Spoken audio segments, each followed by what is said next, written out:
Guys, I'm pretty sure my iPad just came in. Let me go turn on the lights, and then I'm gonna film myself unboxing it, and I'm probably gonna play with it some, because I got an Apple Pencil and stuff too. It's supposed to arrive today, but Amazon says by 9 p.m. And I usually go to bed by 9. So if it comes later in the day, I guess I'll play with it more tomorrow. So just a second. Okay. So excited. Let's got my knife. Get my mail out of the way.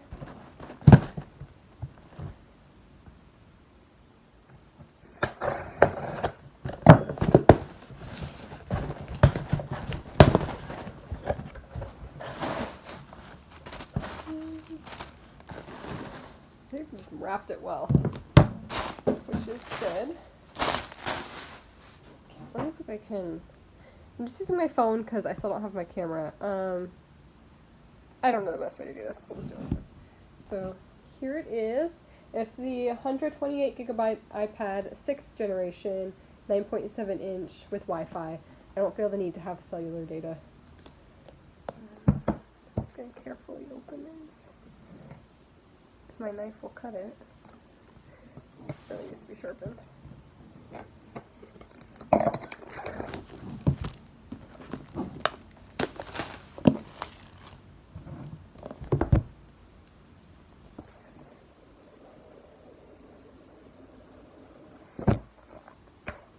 Oh, it's pretty. So this is how it comes boxed. Oh, and Apple's the packaging. You know, I'm just gonna move this so you can see it better, maybe. Okay. Apple packaging is always so nice. It has this little tab, so you can just like pull it up.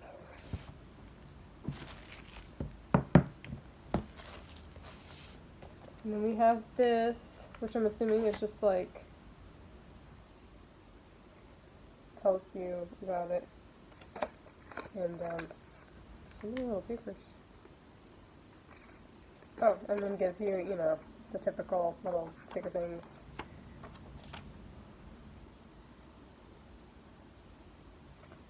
Nothing super interesting, but yeah. Stick those back in there. And we get, obviously, the charger. That's helpful. Also probably good for me not to drop this.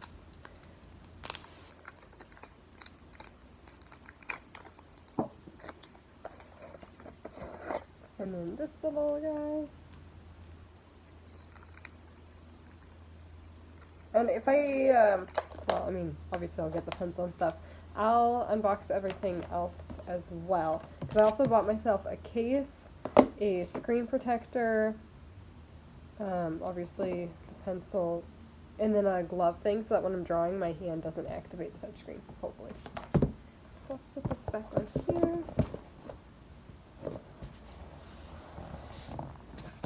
Okay, so apparently this guy can't find my building. So, you know, like the Amazon guy. So he requested that I come out to the street and meet him, which is really sketchy, but I mean, I want my stuff, so I guess I'll do it. I got it. Oh, my hair's a mess. It's really windy outside. Okay guys, so the audio in this part was not great, so I'm just doing a voiceover. There was a lot of background noise and stuff, so this is probably easier anyway. This first thing you see here is the case. I bought it on Amazon. If I remember to, I will link it in the description, but it's me, so chances are I'll forget, but I'll try to remember. It's just kind of like a rose gold pink color. It has a section to put the pen in and the little charger thing, which I'm really concerned I'm going to lose, so that's why I got that specific case. This right here is the glove. It's a 2-finger glove.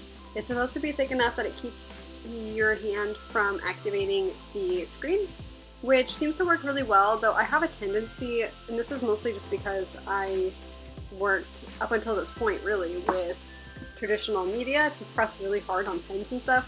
So I'm trying not to do that because I've noticed I'll press hard with the edge of my hand on the iPad and sometimes it'll kind of activate, but the glove pretty much stops all of it. It's just when I'm being excessive.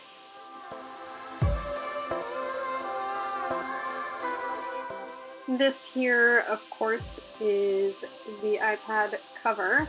I got a matte one, so it has a nice finish. It feels like paper when you just like wipe your hand over it, and when you use the pencil, it just helps it really glide as compared to normal, like the screen.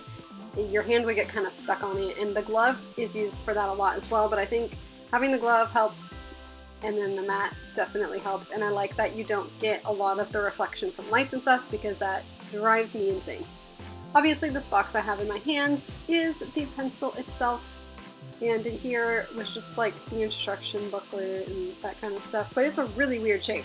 I understand they wanted the box to, you know, be the shape of the pencil, but weirdly shaped paper. Anyway, they also include an extra nib for the pencil, which is really nice, but again, I'm one of those people that I'm scared I'm going to lose it. So I put it somewhere that I think is safe, but by the time I need to replace a nib, chances are I will have forgotten I put it there. Unfortunately, setting up the pencil with the iPad was super simple. Obviously, it was wrapped, so you just take that off. You take the little end off, and it has the chargey thingy that plugs into either the iPad or the little extension that you can use for a charger. So I just plugged it into the iPad, and that's all you do to get it set up with Bluetooth. And it was charged enough out of the box to play around with for about an hour.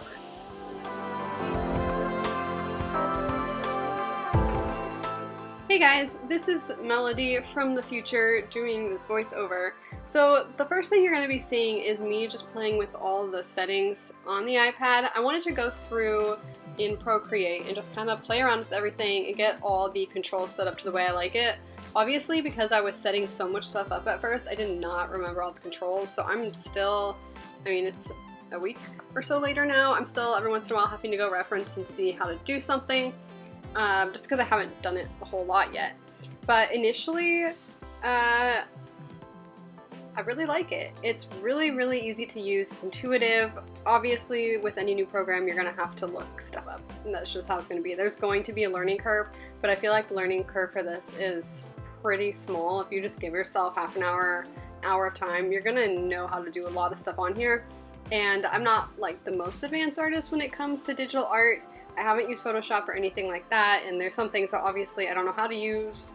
There's some capabilities of Procreate that I probably don't realize it even has, and maybe at some point I'll discover them. But for a beginner like me, I think it's a really great program. So I have to say my first impressions with the iPad were pretty good. Obviously Apple always packages everything really nicely, and I enjoyed how easy it was to set everything up. Because I have an iPhone, I was able to just sync them. So I let my iPhone sit next to it for a little bit and it basically just transferred everything over.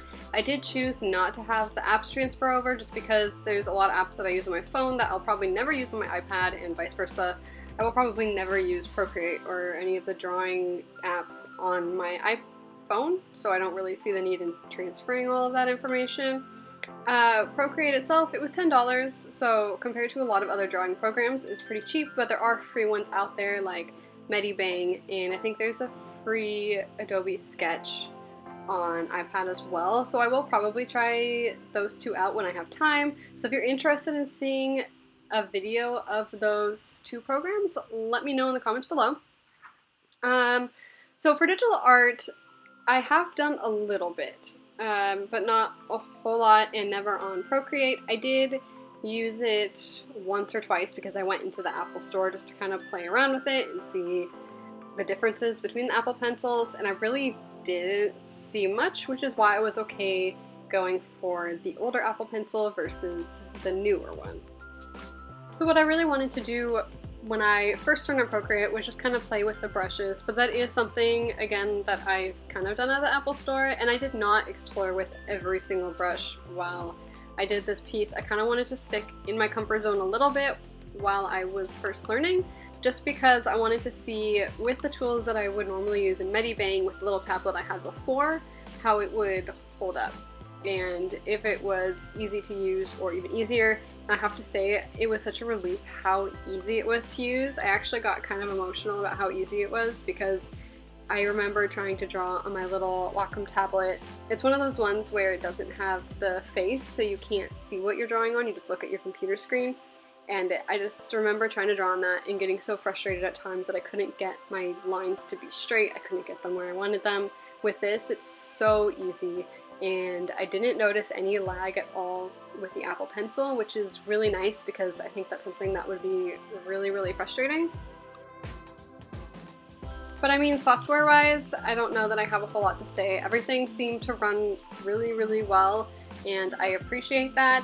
There was also really good sensitivity of the pencil, so if you pressed harder, obviously it got thicker. If you let up, the lines were thinner. But I do really, really appreciate that some of their, actually I think all, maybe not all, I don't know. Some of their lining tools don't change thickness unless you change the little bar on the left, which I really, really appreciate because when I'm lining something, I mean, sometimes if I use like a brush marker, yes, I do want to be able to change the thickness as I press harder, but there are definitely times where I just want it to be uniform and consistent, and so I appreciate having that option. Another nice little touch that I appreciated was that you can actually change the pressure curve. It might have another name, but basically you can change the curve so that depending on how hard you're going to be pressing or how light you're pressing, you can make it just fit your drawing style more. And it's something definitely you'd have to play around with to figure out what you want. For me, I think just the standard curve was honestly okay. I did play around with it a little bit, and I just kind of seemed to like the normal setting, but maybe once I've gotten used to this program, I'll play around with it a little bit more and see if I can figure it to my own. Also, another great thing about Procreate is that a lot of other artists have created their own brushes, and you can create your own brushes to use in the app. I don't know exactly how that works. If you want to see me try to figure that out in a video, let me know in the comments because I think that'd be kind of fun, but I really don't know how. So you can see me struggle and hopefully do something. But there's a lot of brushes you can buy. So if you're not happy with the brushes that Procreate provides, and honestly they provide so many brushes that I mean, obviously the brushes people create are new and different and great, but I think as someone that's just starting out, all the brushes that Procreate provides are perfectly fine. I have seen some people do like braid brushes where you just do a stroke and it's a braid, and that's really cool because then you don't have to go in and draw every stroke. So there's stuff like that that's really unique. If you find the artist, you can purchase from them. And I just want to say that this is not a sponsored video in any way whatsoever, though Apple, pretty great if you would sponsor me, or Procreate, either of you. But these are all my own opinions and just kind of how I feel about playing around with the app. Obviously when you do digital art, you do a lot of layers, so we're going to talk about the actual art now for a little bit. So I wasn't really sure what I wanted to do, but I had seen someone on Instagram do art with a girl falling and her hair flying, so I kind of went off of that, and I wanted to do a style that has more lines in it.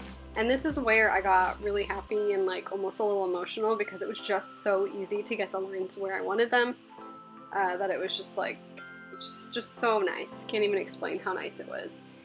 So I went with that, and you know, you have to use layers. So I used one layer to sketch, and I used the technical pen, and then I made another layer to do the lines, then another layer for skin, another layer for hair. Basically, I just created a million layers until I got it the way I wanted. So if you want to know more about my process, comment below, and I can go into more depth once I've used Procreate a little bit more. I might be able to kind of figure out exactly what works for me since I'm still kind of new to it, but definitely expect more videos like this in the future. Let me know if you like more to be able to see the actual screen and how things are moving around, or if you prefer just seeing like the Procreate recording, because you can export the recording of Procreate itself, but it doesn't show you everything that you're doing. Like, it doesn't show when I change colors or anything like that. It just shows the drawing itself. It doesn't show it being rotated. Or if you would like to see a camera down on the iPad with my hand moving on it and stuff, let me know which you prefer, because there will be more of these in the future. And definitely like, comment, and subscribe, and I'll see you guys in the next video.